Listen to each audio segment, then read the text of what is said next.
13 तारखेला अपलोड केलं अराउंड 7:45 7:30 7:45 संध्याकाळच्या सुमारास. कॉपी पेस्ट केलं. माझ्यावरती त्या कवितेमुळे 22 केसेस आहेत. कुठल्या तरी एक वॉन्टेड क्रिमिनल असतो ना, तसं मला उचलण्यात आलं होतं. अरेस्ट वॉरंट नसताना माझ्या विरोधात अरेस्ट वॉरंटच काढलं गेलं नव्हतं. पोलिसांसमोर माझा विनयभंग झालेला आहे, मला मारण्यात आलेलं आहे जेव्हा मला अटक झाली होती. जेव्हा मी गुन्हा दाखल करायला गेले की माझी कंप्लेंट तरी लिहून घ्या, तुमच्याच पोलीस स्टेशनमध्ये हे घडलंय, कंप्लेंट लिहून घ्या. कंप्लेंट अजूनही माझी लिहून घेतलेली नाहीये. FIR तर दूरचीच गोष्ट आहे. मी 1.5 महिना एकांतवासात घालवलेला आहे. जेव्हा मुद्दाम काही क्लिप्स अपलोड होतात युट्यूब वरती, म्हणजे डाल में कुछ काला है, गद्दार हा जो काही शब्द वापरला गेला त्या कवितेत, तो मुळात नॅरेटिव्ह सेट केलं होतं एका पॉलिटिकल पार्टीने. तेच बरोबर ह्याच्या कवितेत कसं काय येतं?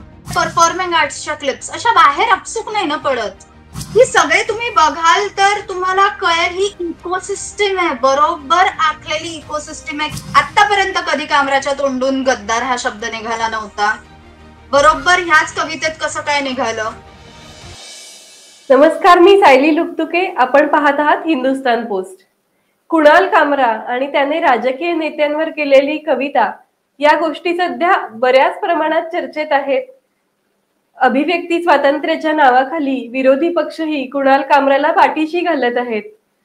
तर हे जे अभिव्यक्ती स्वातंत्र्य म्हणून कुणाल कामराचं काव्य गणलं जात आहे, तर त्या अभिव्यक्ती स्वातंत्र्याची पोलखोल करण्यासाठी आज आपल्या सोबत उपस्थित आहेत अभिनेत्री केतकी चितळे. केतकीजी, मी आपलं स्वागत करते. नमस्कार. केतकीजी आणि दर्शक हो, आपल्यालाही आठवत असेल 2022 साली ही अशीच स्थिती होती. केतकीजींनी पवार आडनाव असलेली एक कविता कॉपी पेस्ट केली होती आणि त्या कॉपी पेस्ट नंतर त्यांना बऱ्याच मोठ्या कारवाईला सामोरं जावं लागलं होतं. त्यांना तात्काळ अटक झाली होती आणि चौकशाही मोठ्या प्रमाणात झाल्या होत्या. तर केतकीजी, आता आपण बघतो की कुणाल कामराला पोलीस समन्सवर समन्स पाठवत आहेत. राजकीय पक्ष तर पाठीशी घालतच आहेत, पण पोलीसही समन्स पाठवत आहेत आणि प्रक्रिया अशी सुरू आहे. तुम्हाला या परिस्थितीविषयी काय वाटतं? मला अजिबात आश्चर्य वाटत नाहीये, कारण माझ्यासोबत जेव्हा जे घडलं, जी मशिनरी आपण म्हणतो ना सिस्टम एक, तो असा प्रकार होता की मी 13 तारखेला अपलोड केलं अराउंड 7:45 7:30 7:45 संध्याकाळच्या सुमारास. कॉपी पेस्ट केलं फेसबुक वरती आणि ऑलरेडी 14ला पहाटे पहिली आय थिंक FIR रजिस्टर झाली होती. म्हणजे 12 तासाच्या आत माझ्या विरुद्ध अनेक FIRs ऑलरेडी रजिस्टर झाले होते.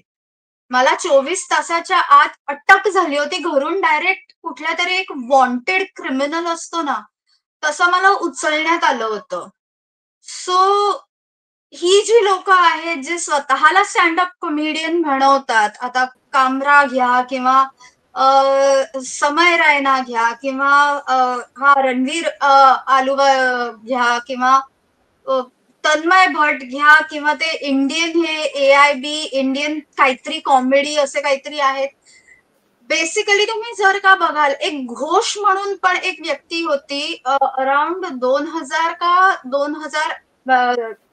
2020 किंवा 2019ला त्याची पण एक क्लिप व्हायरल झाली होती.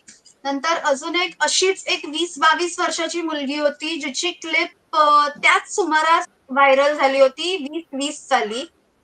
सर्व लोकांनी हॅबिटॅट मध्ये परफॉर्म केलेलं आहे, हे जर का तुम्ही बारकाईने बघाल तर.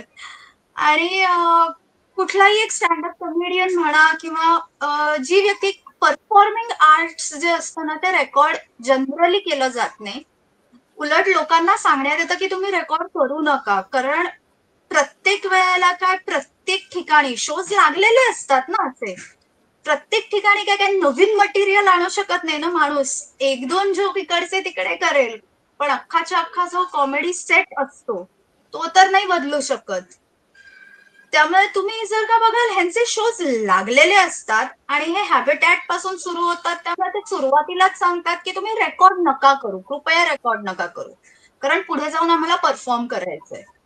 लोकांनी जर का आधीच बघितलं तर ते परत बघायला काय येतील. आणि असं असतानाही जेव्हा मुद्दाम काही क्लिप्स अपलोड होतात YouTube वरती, म्हणजे दाल में कुछ काला है असा प्रश्न पडतोच ना. इवन रणवीरच्या केसमध्ये जर का आत्ताच आपण बघितलं, कामराच्या आधीच घडलेली केस, तेव्हा आपण बघितलं की समन्सवर समन्स पाठवले जात आहेत, घरी जात आहेत पोलीस, तेव्हा घरी काय करून आले? चहा नाश्ता करून आले. नंतर पुन्हा जात आहेत तेव्हा घराला कुलूप आहे. नंतर हा पॅरिसमध्ये कुठेतरी तो एक अजून एक त्याच वेळेला एक पंजाबी सरदार कोणीतरी होता त्यांच्याबरोबर. तो पॅरिसमध्ये काहीतरी शो करतोय. समय रैना कॅनडात शो करतोय. ह्यांना 2-2 वेळा समन्स पाठवलं जातंय की प्लीज या, स्टेटमेंट द्या. मला एकही समन्स आलं नव्हतं. मला तर उलट अरेस्ट वॉरंट नसताना माझ्या विरोधात अरेस्ट वॉरंटच काढलं गेलं नव्हतं. आणि मला उचलला होता घरून. मी स्वतः दरवाजा उघडला होता. मला पोलिसांनी खोटं सांगितलं की तुम्हाला स्टेटमेंटसाठी बोलवण्यात येतंय.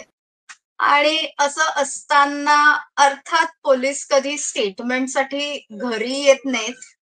आणि घरी आल्यावर कधी हे नाही म्हणत की तुम्हाला आम्ही स्टेटमेंटसाठी पोलीस स्टेशनमध्ये घेऊन जातोय. आणि या हे सगळ्या अनलॉफुल आहे ना. स्टँडअप कॉमेडियन्सना एक न्याय असं झालेलं आहे का कुठेतरी, की तुम्हाला एक न्याय लावला गेलेला आहे आणि हे जे विद्रोही विचार पसरवतायत, प्रस्थापितांच्या विरोधात विचार पसरवतायत किंवा एक कॉमेडीच्या नावाखाली काहीतरी व्यंग करणं, धर्म, राष्ट्र यांच्या विरोधात विचार पसरवणं, या सगळ्यांना एक न्याय लावला जातोय असं तुम्हाला वाटतं का? वाटायचं काय, स्पष्ट दिसूनच येत आहे ना. म्हणजे एका अभिनेत्रीचं घर तोडलं जात आहे, एका जर्नलिस्टला डायरेक्ट उचलून जेलमध्ये टाकलं जात आहे. मला मी 1.5 महिना एकांतवासात घालवलेला आहे. सॉलिटरी कन्फाइनमेंट होती माझ्यावरती. एका फार्मा स्टुडंटला एका ठिकाणून उचललं जातंय. त्याला तुरुंगात टाकलं जातं आणि ह्या लोकांना समन्सवर समन्स मिळतात. आणि तुम्ही जर बघाल तर गद्दार हा जो काही शब्द वापरला गेला त्या कवितेत टिपिकली कामराच्या, तो मुळात नॅरेटिव्ह सेट केलं होतं एका पॉलिटिकल पार्टीने. तेच बरोबर ह्याच्या कवितेत कसं काय येतं? तुम्ही बघाल हे सगळे जे काय स्वतःला कमेडियन म्हणवून घेतात, ओके, त्यांचे प्रत्येकाचे कुठे ना कुठेतरी, मग तो झुबेर असो, अरुंधती रॉय असो, काही जर्नलिस्ट पत्रकार जे टिपिकल पत्रकार आहेत, जे एक स्वतःला पुरोगामी म्हणून एक लिब्रांडो, सॉरी मी तो शब्द वापरतेय, शिवीसारखा वाटतो तो, पण इलाज नाहीये. असे नॅरेटिव्ह जे पसरवत आहेत, ह्या जर्नलिस्ट बरोबर कुठे ना कुठेतरी तुम्हाला फोटो सापडलंच. आता रणवीरचा जर आपण हे घेतला एक्झाम्पल म्हणून, उदाहरण जर का घेतलं आपण त्याचं, तर त्याचा ध्रुव राठी बरोबर ऑलरेडी त्याची आणि ध्रुव राठीची एका कंपनी आहे, इन्व्हेस्टमेंट आहे त्यांची दोघांची एका कंपनीमध्ये. आणि ध्रुव राठीचे विचार आपल्याला सर्वांनाच माहिती आहेत. त्यामुळे वाटायचा काही प्रश्नच नाहीये. हे सरळ खुले आम दिसून येतंय की आय नो, म्हणजे हा डायलॉगही घिसापिटा कदाचित वाटू शकतो, बट कुठेतरी हे सत्य आहे ना की सरकार किसी की भी हो, सिस्टम तो अपना ही है का, असं काहीतरी आहे ना. असं आहे, आता काय. सत्ताधारी बदलले आहेत तरीही हे जे कोणी विद्रोह पसरवणारे आहेत तर त्यांच्यावर म्हणावी तितकी कारवाई होत नाहीये असं तुम्ही म्हणता. एक हॅबिटॅटचा पण उल्लेख आपण केला की या सगळ्या हे जे आहेत कॉमेडियन, स्टँडअप कॉमेडियन, तर त्या सगळ्यांचे जे व्हिडिओ आहेत तर ते हॅबिटॅट मध्ये शूट केले गेलेले आहेत. तर हॅबिटॅट हा एक डाव्या नक्षलवाद्यांचा किंवा अर्बन नक्षलवाद्यांचा गड बनतोय का? गड नाही मी म्हणणार याला. गड म्हणजे कसं होतं की एक फोर्ट्रेस ज्याला आपण म्हणतो, गड नाही, it is a festering point असं मी म्हणेन, की उगम येतो. गड बांधला गेलेला ऑलरेडी. तो उगम आहे ह्या सर्व सो कॉल्ड कॉमेडियन्सचा. मला काय त्यांची कॉमेडी इतकी फनी पण वाटत नाही, की जे जोक्स करतात. व्यंग जर तुम्हाला करायचं आहे कोणावरती तरी, एक ज्याला म्हणतात सटायर म्हणायचं आहे, मार्मिक काही गोष्ट म्हणायची, तर ती ऍटलिस्ट फनी तर असावी ना, हसू तर यावं ते वाचून किंवा ऐकून. तसंही वाटत नाही. म्हणजे इवन त्यांचं त्यामुळे मला त्यांची कॉमेडी वाटत नाही. Sorry to say this, but मला ते कॉमेडी वाटत नाही. उलट आपले पॉलिटिशियन्सच जास्त कॉमेडी करतात असं मला वाटायला लागलंय. कॉमेडीच्या नावाखाली विद्रोह पसरवला जातोय किंवा कॉमेडीच्या नावाखाली एक सत्ताधाऱ्यांच्या विरोधामध्ये वातावरण निर्माण केलं जातंय. धर्माच्या विरोधामध्ये एक टिंगलटेवाळी केली जाते असं वाटतं का? कारण हे स्टँडअप कॉमेडियन्सना ऐकणारे टीनेजर्स जास्त प्रमाणात आहेत. तर एक युवा पिढीचे विचार विद्रोहाच्या दिशेने नेले जातात का स्टँडअप कॉमेडीच्या नावाखाली? हो, डेफिनेटली. कारण हॅबिटॅट जर मी जसं सुरुवातीलाच म्हटलं, हॅबिटॅटचं बेसिकली जर तुम्ही बघाल तर तिकीट अराउंड सुरुवात जेव्हा हॅबिटॅटला झाली तेव्हा तिकीट 700 ते 800 होतं. आतापर्यंत काहीतरी 1001 वगैरे झालं असेल. आता क्लिप्स, जसं मी मगाशीच म्हणाले, परफॉर्मिंग आर्ट्सच्या क्लिप्स अशा बाहेर अपसूक नाही ना पडत. उलट सांगितलं जातं नका करू. पण जे गावात बसलेली युवा पिढी आहे किंवा कुठे दूर असेल, जी मुंबईतली नाहीये, ते पोचणार कसे तिकडे? म्हटल्यावर त्यांच्यापर्यंत हे नॅरेटिव्ह कसं पोचवायचं? म्हटल्यावर त्या पर्टिक्युलर क्लिप्स बरोबर शूट करून YouTube वरती अपलोड केल्या जातात. मग त्याचं बूस्टिंग होतं. कारण आता एक मी सांगू इच्छिते इकडे, मी थोडंसं वेगळा एक टॉपिक नाही बदलत आहे, पण एक इन्फॉर्मेशन देऊ इच्छिते, की काही काही कॉमेडियन्स स्वतःला म्हणणारे जे आहेत, त्यांचे शोज लागोपाठ लागलेले आहेत. आणि जेव्हा मी माझ्या जे काही ओळखीचे इव्हेंट मॅनेजमेंटची जी लोक आहेत त्यांना विचारते की ह्या व्यक्तीचं कधी नाव आधी ऐकलंय का, तर त्यांना ते नावही माहिती नसतं. पण त्या लोकांनी हॅबिटॅट मध्ये ऑलरेडी परफॉर्म केलेलं आहे आणि त्यांचे क्लिप्स ऑलरेडी युट्यूब वरती अवेलेबल आहेत. त्यामुळे डेफिनेटली कुठे ना कुठेतरी ते फक्त टीनेजर्सना नाही मी म्हणणार, जे विशित आहेत ना, जे पुढील पिढी ज्यांना आपण म्हणू, जे विशित आहेत आणि युवा, कारण टीनेजर्स काहीतरी भलत्याच जगात आहेत सध्या. विशितली जी पिढी आहे त्यांच्यावरती नक्कीच परिणाम होतोय. कारण मला प्रचंड डीएम्स येतात. दिवसाला 100 तरी डीएम्स असतात आणि मी ते वाचते. तर कितीतरी ह्यांच्याचमुळे, ह्याच कॉमेडियन्समुळे एक नॅरेटिव्ह सेट झालेला आहे, जिकडे ते म्हणतात की हा भाजपला काय पडलेली आहे, रुलिंग पार्टीला काय पडलेली आहे औरंगजेबाविषयी बोलायची किंवा असं सर्व बोललं जातं. आणि त्याच्या नावाखाली ते काहीतरी ह्यांनीच सेट केलेला नॅरेटिव्ह काहीतरी पुढे ढकलायचा प्रयत्न करतात, की नाही नाही तो जोक होता, ते हे होतं, ते होतं, आणि मग आपल्याला पुरावे द्यावे लागतात. किती फनी गोष्ट आहे की हे म्हणतात की पृथ्वी सपाट आहे. अरे पृथ्वी सपाट नाही आहे, पृथ्वी गोल आहे. ह्याचा पुरावा आजकाल आपल्याला द्यावा लागतोय. आणि हे फार वाईट वाटतं कुठेतरी की आपली सनातनी पोरच, मुलगा मुलगी काही म्हणजे मूल हेच आपल्या दैवतांचा अपमान करायला लागलेले आहेत ह्या कॉमेडियन्समुळे. आणि मग फक्त टिंगल नाही, रेडिट सारख्या ठिकाणी तर म्हणजे टिंगलही म्हणता येणार नाही, अश्लीलता चालू असते. कुणाल कामराला कॉमेडियनपेक्षा एक सुपारीबाज म्हटलं गेलेलं आहे, तसे आरोप त्याच्यावर होत आहेत आणि एका राजकीय पक्षाचा नॅरेटिव्ह सेट करण्यासाठी त्याचा वापर केला जातोय असंही म्हटलं जातं. या आरोपात तुम्हाला तथ्य वाटतं? त्यात वाटण्यासारखं काय, अगेन सर्वांसमोर आहे. ज्या पद्धतीने कामराने संजय राऊत जे आहेत नेते त्यांच्यासोबत जेव्हा पॉडकास्ट केला होता तेव्हा दोघांनी एक जेसीबीचं खेळणं घेऊन उखाड डाला, मैंने कहा उखाडा, बीएमसी जो करेगी वही करेगी, असा एक पॉडकास्ट व्हिडिओ इंटरव्ह्यू केला होता ज्यात दोघंही खिदळत होते. जेव्हा मृणाल रावतजीचं घर बीएमसीने जेव्हा जेसीबी लावून हे केलं. अजून व्हिडिओज अवेलेबल आहेत. अजून काय पुरावे हवेत? प्रत्येक वेळेला तुम्ही बघाल की झुबेरचं ऑल्ट न्यूज जेव्हा त्यांनी सुरू केलं, झुबेर आणि त्याचा तो जो कोण पार्टनर आहे त्या दोघांनी सुरू केलं, त्यांना पहिल्यांदा फंडिंग, हे मी 2022 मध्येही बोलून झालेलं आहे की त्यांना पहिलं फंडिंग अरुंधती रॉयनी रुपये 3 लाख ह्याचं दिलेलं आहे. हा पुरावा आहे, हे अवेलेबल आहे ऑनलाईन.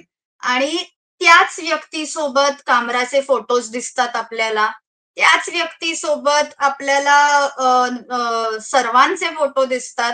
एक जर्नलिस्ट ज्यांच्याविषयी मी ऑलरेडी व्हिडिओ केलेला आहे, निखिल बागळेजी, त्यांचे म्हणजे हे झुबेरचे ते शेअर करतात पोस्ट त्यांच्या एक्स वरती. ही सगळे तुम्ही बघाल तर तुम्हाला कळेल ही इकोसिस्टम आहे, बरोबर आखलेली इकोसिस्टम आहे की त्यांना स्क्रिप्ट दिली जाते की उद्या हे बोलायचंय. आतापर्यंत कधी कामराच्या तोंडून गद्दार हा शब्द निघाला नव्हता. बरोबर ह्याच कवितेत कसं काय निघालं हा प्रश्न पडतोच ना. आणि हा काय आपल्याला काय आईन्स्टाईन व्हायची गरज नाहीये करायला. 2+2 4च होतात. नक्कीच केतकीजी, आपण मगाशी म्हणालात तसं हे कॉमेडीच्या नावाखाली अश्लीलता पसरवणं, देवतांची टिंगल-टवाळी करणं, तर हे प्रकार जास्त वाढलेले आहेत. आपण ही इकोसिस्टीम पण ओपन केली. आपण सरकारकडे काय मागणी कराल याविषयी, किंवा काय प्रशासनाकडे तुम्ही आवाहन कराल की हे सगळं थांबावं, कुठेतरी रोखलं जावं, या दृष्टीने काय उपाययोजना वाटतात?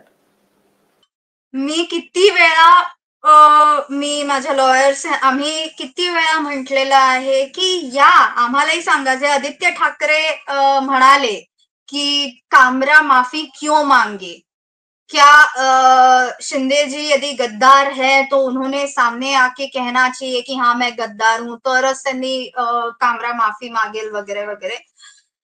किती वेळा म्हटलेलं आहे साहेब, तुम्ही या कोर्टात.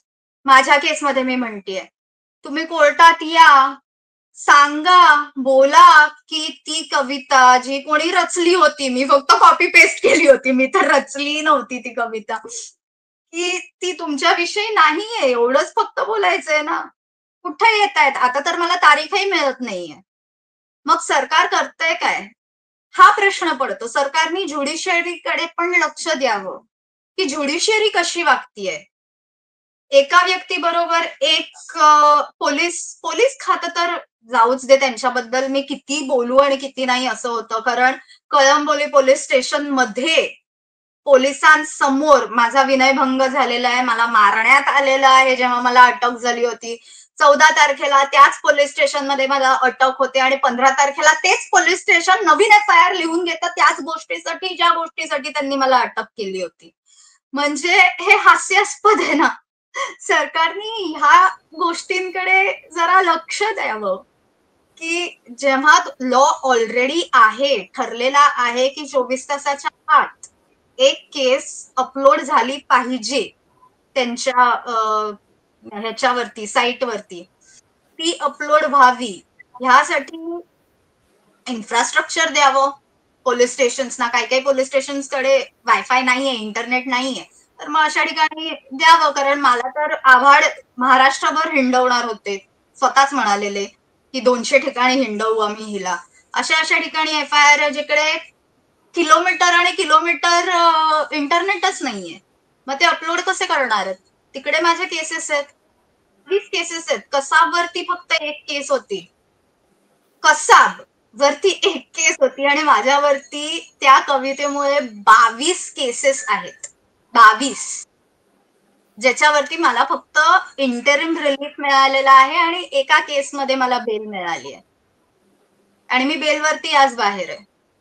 सरकारने ज्युडिशियरी काय करते? तारखा देत नाहीये ज्युडिशियरी. तारीख तर द्या, रिप्रेझेंटेटिव्ह तर पाठवा की तुम्ही न भेच असं म्हणा किंवा हो तो मी आहे असं म्हणा. जे काय आहे ते, काय एवढे 22 लोक एनसीपीचे काय एवढ्या विविध ठिकाणी महाराष्ट्रभर जाऊन FIR दाखल करतायत 24 तासाच्या आत. कॉपी पेस्ट करून 24 तासही झाले नव्हते. पोलीस ठाण्यात गेल्यावरती पोलीस म्हणजे एकदा अटक झाल्यावर पोलीस म्हणतात मॅडम आम्हाला कळलं 5 FIR झाल्यात तुमच्यावरती.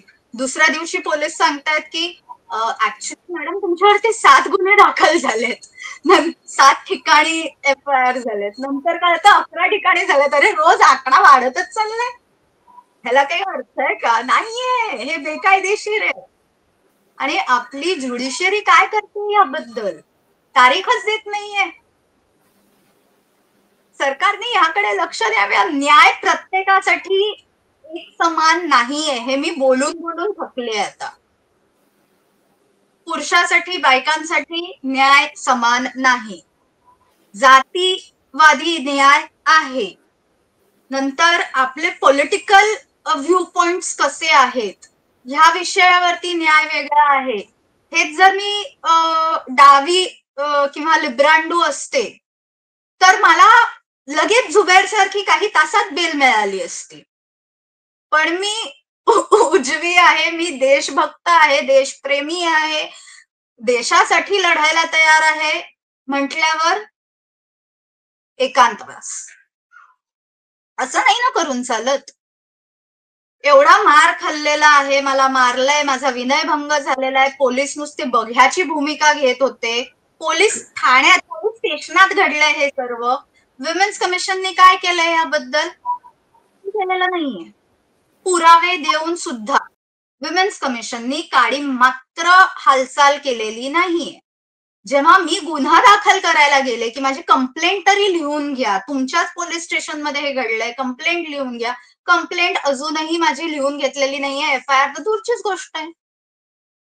माझ्या जीवाला धोका आहे, कारण मी जिकडे जिकडे जाते ही सत्य परिस्थिती आहे. मी जिकडे जाते तिकडे बऱ्याच वेळेला स्टॉकिंग केलं जातं. त्याचा पुरावा घेऊन मी जेव्हा पोलीस स्टेशनमध्ये गेले, नोव्हेंबरचा किस्सा आहे हा, नोव्हेंबर 2024चा, ऑक्टोबर एंड का नोव्हेंबर फर्स्ट वीकचा हा किस्सा आहे. पुरावा घेऊन गेलेले मी पोलीस स्टेशनमध्ये, फोटो काढून की ही व्यक्ती माझा पाठलाग करते, जिथे जिथे हॉटेलमध्ये गेले त्याच हॉटेलमध्ये येते, इकडे गेले इकडेच येते, त्यांच्या ह्याच्यावरती सोशल मीडियावरती ते माझ्याविषयी काय काय बोलतायत, असं सर्व पुरावा घेऊन गेले. तर पोलीस उलट मला विचारतायत, ते मी कंप्लेंट टाकायला गेले आणि पोलीस उलट मलाच विचारतायत की ती केतकी चितळे तुम्हीच कशावरून. म्हणजे आता काय बोलायचं की ही केतकी चितळे, ज्या केतकी चितळेविषयी ते बोलतायत ते तूच कशावरून. वरती पोलीस माझाच फोन माझ्याच हातून खेचून घ्यायचा प्रयत्न करतात. मी कंप्लेंट घ्यायला गेलेले तेव्हा वरती पोलीस मला म्हणतात ती पब्लिक प्रॉपर्टी येते, तर असंच फिरत असतील उगाच तुमच्याच मनाचे खेळ आहेत की ते तुम्हाला स्टॉक करतायत, तुमचा पाठलाग करतायत. पुन्हा जर का ते तुम्हाला दिसले तर मी स्वतः येऊन तिकडे अटक करीन, असलं काहीतरी पाजीपणा सांगतात. आणि वरती माझाच फोटो काढून माझेच डिटेल्स घेतले जातात का पुढे ते माझ्यावरती गुन्हा दाखल करू शकतील की जेव्हा ते माझ्या हातातून फोन खेचून घ्यायचा प्रयत्न करत होते तेव्हा मी माझा फोन देत नव्हते, म्हणून खेचाखेची झाली माझ्या आणि त्या लेडी इन्स्पेक्टरच्या मध्ये. तेव्हा खेचाखेची झाली तर त्या बाईने सर्वांना कॉन्स्टेबल्सना बोलावलं आणि त्या म्हणाल्या की व्हिडिओ काढा रे, व्हिडिओ काढा, ही कशी म्हणजे रेकॉर्डिंग करा. तेव्हा मी जेव्हा म्हंटल हो करा रेकॉर्डिंग, की माझं इलिगल त्याची माझ्या वस्तू, माझी प्रॉपर्टी खेचली जाते, त्याच्यावरती माझा फोटो काढण्यात आलेला आहे. म्हणजे पुढे त्यांनी केस तयार करून ठेवलेली आहे माझ्या विरुद्ध, कधी टाकायला झाली ती असं वागली होती म्हणून. म्हणजे इतके पोलीस असे टिंब टिंब टिंब आहेत. याकडे सरकारने नक्कीच लक्ष द्यावं असं मला जेन्युइनली वाटतं, कारण सरकार इकडे मागे पडत आहे. केतकीजी, आपल्या अनुभवांमधून आम्हाला ही इकोसिस्टीम उघड झाली. आपण जे काही भोगलं त्यावेळेला आणि तेव्हाच आणि आत्ताचं किती अंतर आहे तेही लक्षात आलं. सरकारने या प्रकरणांकडे गांभीर्याने बघायला पाहिजे आणि पोलिसांनीही संवेदनशीलपणे विषय हाताळायला हवेत. हेही लक्षात आलं. एक कॉमेडीच्या नावाखाली जे काही देश धर्म या विरोधात हे एक मोठं षडयंत्र रचलं गेलेलं आहे, तर त्याची पोलखोल आपण आज केली. वास्तविक आपण अभिव्यक्ती स्वातंत्र्याची पोलखोल करण्यासाठी इकडे एकत्र आलो होतो, पण त्यासोबत ह्या अनेक गोष्टी ज्या आहेत, ज्याची भीषणता आहे, दाहक आहे, तर ते आपल्यामुळे समोर आलं. त्यासाठी मी आपले आभार मानते. धन्यवाद. मला बोलवल्याबद्दल धन्यवाद तुमचे. खूप खूप आभार. कारण काही काही गोष्टी असतात ज्या तुमच्यासारख्या माध्यमातूनच लोकांपर्यंत पोहोचू शकतात. ते आम्ही कितीही बोललो तरी त्या लोकांपर्यंत पोहोचू शकत नाहीत. त्यामुळे तुमचे खूप खूप मनापासून धन्यवाद की तुम्ही मला बोलावलत या तुमच्या चॅनलवरती. जय हिंद, वंदे मातरम, भारत माता की जय. नमस्कार.